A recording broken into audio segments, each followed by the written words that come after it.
50 ученици от 6 русенски гимназии се включиха в конкурса за есе на английски език, организиран от Американо-Европейския алианс за образование. Темата тази година е "Сградите на нашия град. Минало и бъдеще".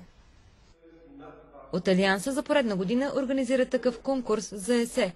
Идеята е да се стимулира писането на английски, а и учениците да се подготвят за предстоящите матури. Основната грешка, която допускат учениците, е при структурирането на есето. Не винаги подреждат добре мислите си. Много е важен уводът. Есето трябва да започне с нещо интересно, за да грабне вниманието на този, който ще го чете. За да се подготвят младите хора, от Алианс им предоставят учебни материали. Днес те се срещнаха с учениците от гимназията по икономика, които са най-многобройната група от Русе.